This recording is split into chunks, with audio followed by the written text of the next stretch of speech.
Missing person کے حوالے سے کیس زیر سماعت ہے کیونکہ وکیل جو ہیں وہ شعیب شاہین صاحب ہیں۔ اس طرح سا پیغام ہے کہ ننگے ہو رہے ہو صاحب اور کچھ نہیں ہو رہا۔ لوگ اب بے وقوف نہیں رہے، وہ چیزوں کو سمجھتے بھی ہیں اور ان کے اوپر بولتے بھی ہیں۔ جس طرح کل آپ نے ایک سوال اٹھایا کہ عمران ریاض کون ہے، تو سوشل میڈیا کے اوپر پوری قوم نے آپ کو بتایا کہ عمران ریاض کون ہے۔ صرف آپ جب سستا اور فوری انصاف آپ نے شریف خاندان کو دینا ہوگا یا نون لیگ کو دینا ہوگا تب آپ ریڈ کارپٹ بچھائیے گا۔ اگر آپ کہتے ہیں کہ سپریم کورٹ میں کوئی وڈیرا شاہی، کوئی سردار، کوئی چودھری نہیں چلتا، تو سب سے پہلے اپنے جگری یار کے نام کے ساتھ سے سردار تو ہٹوا دیں۔ اب تو عدالت کے اندر کا بھی احترام ختم ہو گیا، لوگوں کے دلوں سے آپ اترتے جا رہے ہیں۔ بسم اللہ الرحمن الرحیم، السلام علیکم، میں ہوں گلفام چودھری، آپ دیکھ رہے ہیں IRK نیوز۔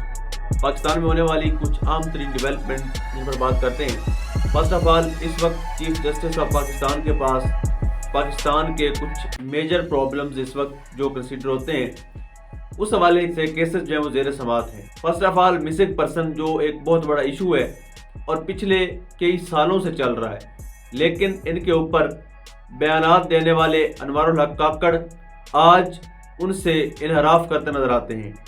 آج جو وہاں پر فیملیز بیٹھی ہیں، جو متاثرہ فیملیز ہیں، کسی کا بھائی، کسی کا بیٹا، کسی کا باپ لاپتہ ہے، وہ وہاں پر اپنے پیاروں کے لیے انصاف لینے کے لیے بیٹھی ہیں، لیکن ان کے ساتھ اس نگران وزیر اعظم کا رویہ کوئی غیر انسانی اور نامناسب ہے۔ یعنی اگر ہم بات کریں، وہاں پر کمبل، وہاں پر کھانا، وہاں پر میڈیسن تک کی سپلائی کو روک دیا جاتا ہے اور نگران وزیر اعظم کاکڑ کسی قسم کا کوئی ایکشن نہیں لیتے۔ ان کی بے شرمی کی یہ حد ہے۔ اب مسنگ پرسن کے حوالے سے کیس زیر سماعت ہے، ان کے وکیل جو ہیں وہ شعیب شاہین صاحب ہیں۔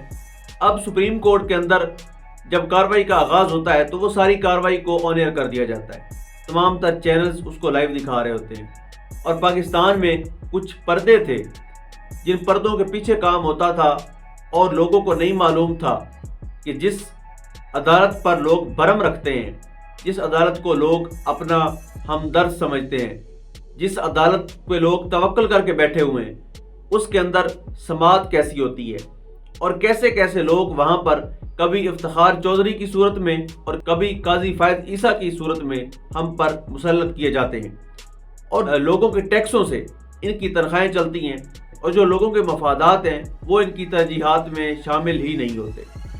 جب بات ہوتی ہے مسنگ پرسن کی، جب بات کرتے ہیں ایڈوکیٹ شعیب شاہین صاحب، تو ان کے اوپر کل صاحب کا رویہ کچھ اس طرح سے ہوتا ہے کہ جس طرح سے کوئی ان کی ذاتیات پر اٹیک ہو رہا ہو، یا جیسے ان کی دکھتی رگ پر کوئی ہاتھ رکھ رہا ہو، اس طرح سے ان کا ریئیکشن ہوتا ہے، اور یہ روزانہ کی بنیاد پر یہی تماشا دیکھنے کو مل رہا ہے۔ تو بس اتنا سا پیغام ہے کہ ننگے ہو رہے ہو صاحب اور کچھ نہیں ہو رہا۔ اس کو آن ایئر کروا کر پورے کا پورا سسٹم ایکسپوز ہو رہا ہے، اس سسٹم کے بینیفیشریز ایکسپوز ہو رہے ہیں، لوگ ان کو جان رہے ہیں، لوگ ان کو پہچان رہے ہیں، لوگ یہاں تک اندازہ لگا رہے ہیں کہ کون ہمارے ساتھ کس طرح کا کھیل کھیل رہا ہے۔ لوگ اب بے وقوف نہیں رہے، وہ چیزوں کو سمجھتے بھی ہیں اور ان کے اوپر بولتے بھی ہیں۔ جس طرح کل آپ نے ایک سوال اٹھایا کہ عمران ریاض کون ہے، تو سوشل میڈیا کے اوپر پوری قوم نے آپ کو بتایا کہ عمران ریاض کون ہے۔ آج جب بات ہوئی، ایڈوکیٹ شعیب شاہین صاحب نے جب کہا کہ عمران ریاض صاحب کے حوالے سے، انہوں نے کہا کہ میری بات ہوئی ہے کال پہ، وہ پیش ہونا چاہتے ہیں لیکن سپریم کورٹ ان کو پروٹیکشن دے۔ تو میں نے کل کے ویلوگ میں کہا تھا کہ اب امتحان شروع ہو گیا ہے چیف جسٹس کا، اب ان کی ہمت کا، ان کی جرت کا، کیونکہ عمران صاحب پہلے بھی کہہ چکے ہیں کہ ان عدالتوں میں کوئی اتنا دم خم کوئی نہیں ہے کہ یہ بلا کر مجھ سے پوچھیں کہ آپ کے ساتھ کیا ہوا اور کس نے کیا۔ یہ کل جو کہہ رہے تھے کہ وہ خود آ کر کیوں نہیں بتاتے، آج جب ان کے سامنے یہی معاملہ رکھا گیا کہ وہ خود آ کر بتانا چاہتے ہیں، آپ صرف پروٹیکشن دیں، تو پہلے تو انہوں نے انتہائی تضحیک امیز لہجے میں یہ بات کی کہ ہم ریڈ کارپٹ بچھائیں۔ تو کل صاحب آپ کو بالکل ریڈ کارپٹ بچھانے کی ضرورت نہیں ہے، آپ ریڈ کارپٹ کو سنبھال کے رکھیں صرف میاں صاحب کے لیے۔ صرف آپ جب سستا اور فوری انصاف آپ نے شریف خاندان کو دینا ہوگا یا نون لیگ کو دینا ہوگا تب آپ ریڈ کارپٹ بچھائیے گا اور ہاتھ باندھ کر ان کے استقبال کے لیے بھی کھڑے ہوئیے گا، وہ آپ کی اپنی چوائس ہے۔ میں ایک آزاد شہری ہوں، میں آپ کی سٹیٹمنٹ کے اوپر کمنٹ دے سکتا ہوں، میرا آئین، میرا قانون مجھے اجازت دیتا ہے کہ میں آپ سے اختلاف رائے کر سکتا ہوں اور میں آپ کو مشورہ بھی دے سکتا ہوں۔ تو میرا مشورہ ہے کہ آپ وہ ریڈ کارپٹ عمران ریاض کے لیے نہ بچھائیں، آپ انہی کے لیے بچھائیں جن کے مفادات آپ کو بہت عزیز ہیں، جس سیاسی جماعت کو آپ مسلسل سہولت کاری بھی دے رہے ہیں اور پروٹیکشن بھی دے رہے ہیں۔ جہاں تک بات رہی عمران ریاض خان کے حوالے سے، تو آپ میں واقعی آپ نے آج یہ ثابت کیا ہے کہ آپ میں واقعی کوئی دم خم نہیں ہے. آج آپ نے ثابت کر دیا ہے کہ آپ کو اپنے ہی احکامات کی امپلیمنٹیشن پر یقین نہیں ہے. آپ ایک پاکستان کے شہری کو، اس پر آپ نے کہا کہ ہم کسی کو نہیں بلانا چاہتے، کس سے نہیں پوچھنا چاہتے، اگر کوئی مسئلہ ہے تو ایف آئی آر کٹوائیں. کون سی F I R? Imran Khan پر گولیاں چلتی ہیں اور آپ کی عدالت ایف آئی آر نہیں کٹوا سکتی. عدالتوں سے رجوع کرتے ہیں، وہاں سے جواب نہیں ملتا، یہ کٹوائیں گے ایف آئی آر.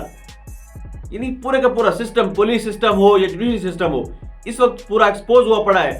اور قاضی صاحب کی عدالت سمیت ساری کی ساری عدالتیں جن کی ایک آبرو تھی وہ نیلام ہو چکی ہے.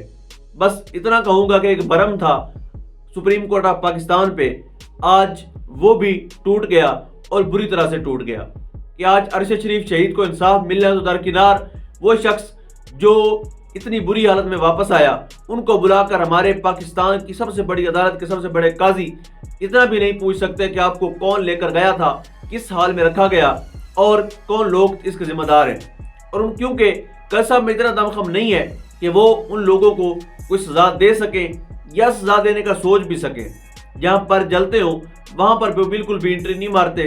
اور دوسرے کیس میں جب انہوں نے سردار لطیف کھوسہ صاحب نے دلائل دینا شروع کیے تو اس کے اوپر بھی انہوں نے ایک انتہائی تضحیک میں لہجے میں کہ آپ کے نام کے ساتھ سردار کیوں لکھا ہوا ہے، یہ کوئی یہاں سرداری یا وڈیرہ شاہی نہیں چلے گی. تو قاضی صاحب میرا آپ سے ایک مؤدبانہ سوال ہے کہ آپ کے ساتھ آپ کے جگری یار جن کے لیے آپ نے ایک خاتون کو یہاں تک کہا کہ آپ کو وہاں بھیجیں گے کہ آپ واپس نہیں آئیں گے، سردار طارق مسعود صاحب، ان کے نام کے ساتھ سردار کیوں ہے؟ اگر آپ کہتے ہیں کہ سپریم کورٹ میں کوئی وڈیرہ شاہی، کوئی سردار، کوئی چودھری نہیں چلتا تو سب سے پہلے اپنے جگری یار کے نام کے ساتھ سے سردار تو ہٹوا دیں. اس کے بعد آپ نے کہا کہ میں میڈیا نہیں دیکھتا. آپ نے ماضی میں مثالیں دی ہیں، میں نے عمران خان کو خطاب کرتے دیکھا ایز اے وزیر اعظم، وہ وہاں پر نہیں جا سکتے تھے. تو آپ میڈیا کیسے نہیں دیکھتے؟ آپ ابصار عالم کو بھی جانتے ہیں، آپ مطیع اللہ جان کو بھی جانتے ہیں، آپ اسد طور صاحب کو بھی جانتے ہیں، لیکن آپ میڈیا نہیں دیکھتے. آپ نے کل کہا تھا کہ صادق اور امین کسی کو نہیں کہا جا سکتا. اب قاضی صاحب آپ بتائیں کہ آپ کے سچ ایکسپوز ہو جانے کے بعد اب بتائیے کہ آپ کو کیا کہنا چاہیے. اس پر حامد میر صاحب نے بہت ایک پیارا جواب دیا. انہوں نے کہا کہ میں بھی سپریم کورٹ کی لائیو کاروائی نہیں دیکھتا کیونکہ وہاں پر بڑے دکھنے والے چھوٹے لوگ موجود ہوتے ہیں، یعنی جن کو ہم بڑا سمجھتے ہیں وہ وہاں پہ چھوٹے نظر آتے ہیں. تو یہ میرا خیال ہے مجھے مزید اس پر بات کرنے کی ضرورت نہیں ہے. وہ حامد میر صاحب نے بڑے اچھے طریقے سے ان کو جواب دے لیا. تو نہ ہی لیول پلینگ فیلڈ ملنی ہے، نہ ہی کوئی اس حوالے سے الیکشن کمیشن کے وکلاء کا جھوٹ تو قاضی صاحب سنیں گے، اس کو ایکسیپٹ بھی کریں گے، لیکن پاکستان تحریک انصاف کے وکلاء سے یہاں تک کہا گیا آج کہ آپ الیکشن ہونے دیں، اس کے بعد اپنے اعتراضات جمع کروا دیں. تو یہ تماشا لگا رہے گا تب تک جب تک سہولت کاری ہوتی رہے گی، جب تک ان پریمسز کے اندر بڑے مسندوں پر بونے لوگ بیٹھے رہیں گے تو ایسے ہی انصاف کی دھجیاں اڑتی رہیں گی.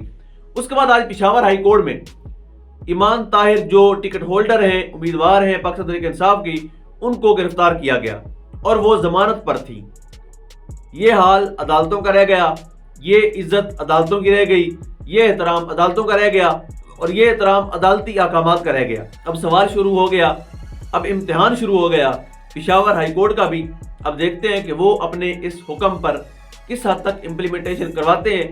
کیا وہ اپنی طرف سے دی گئی ضمانت کی جو دھجیاں اڑائی گئی اس ان احکامات کی، کیا اس پر کوئی ریئیکشن لیتے ہیں؟ اس کے بعد بات کرتے ہیں زرتاج گل صاحبہ کے حوالے سے جو عدالت میں موجود تھی.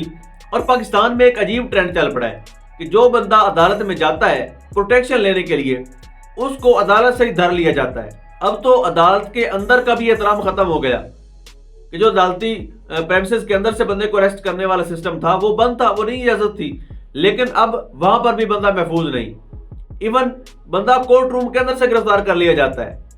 یہ حال رہ گیا پاکستان کی عدالتوں کا. اور زرتاج گل وزیر صاحبہ وہاں پر موجود تھی، انہوں نے حفاظتی ضمانت بھی لی ہے. ساتھ انہوں نے بتایا کہ مجھ سے اگر آپ 9 مئی کی مذمت کروانا چاہتے ہیں تو میں خود ایک شہید کی بہن ہوں، میرا بھائی شہید ہوا اور ہم نے اپنے ہاتھوں سے لاش اٹھائی، اپنے ہاتھوں سے دفنایا. تو آپ بتائیے کہ ایک شہید کی بہن کس طرح سے شہداء کی بے حرمتی کر سکتی ہے، یا شہداء کی جو یادگاریں ہیں ان کی بے حرمتی کیسے کر سکتی ہے؟ اب ریاست کو دیکھتے ہیں کہ وہ ان کو حفاظتی ضمانت ملنے کے باوجود بھی، کیونکہ ابھی تک جب میں آپ سے مخاطب ہوں تو وہ عدالت کے پریمسز کے اندر موجود ہیں، اب ان کو کیا گھر جانے دیا جاتا ہے یا ان کو بھی گرفتار کر لیا جاتا ہے، یہ تھوڑی دیر میں خبر ہمارے سامنے آ جائے گی۔ اور آخر میں اختصار کے ساتھ بات کرتے ہیں جمشید دستی صاحب کے حوالے سے، ان کے حوالے سے جس طرح سے ایس ایچ او کا بیان آیا وہ جھوٹا ثابت ہوا، فوٹیج سامنے آئی، اور جمشید دستی صاحب جس کو توڑنے کے لیے آپ نے اس حد تک گھٹیا حرکت کی، اب انہوں نے سٹیٹمنٹ دی ہے کہ مجھے آپ کاٹ دیں، میرے ٹکڑے کر دیں، میں پھر بھی عمران خان کو نہیں چھوڑوں گا۔ تو میں پہلے بھی عرض کرتا رہتا ہوں، آج بھی عرض کرتا ہوں، حکام بالا سے وہ لوگ جو صاحب اختیار ہیں اپنی پالیسیوں پر غور کیجئے، سوائے نفرت کے کچھ بھی حاصل نہیں ہو رہا، سوائے نفرت کے، سوائے بغض کے، سوائے عداوت کے، لوگوں کے دلوں سے، لوگوں کے نظروں سے گرتے جا رہے ہیں، لوگوں کے دلوں سے آپ اترتے جا رہے ہیں، تو اپنی اداؤں پر غور کیجئے، پاکستان کا سوچئے، اہلیان پاکستان کا سوچئے۔ اللہ پاک وطن عزیز کا حامی و ناصر ہو۔ اپنے میزبان کو اجازت دیجئے، اللہ نگہبان۔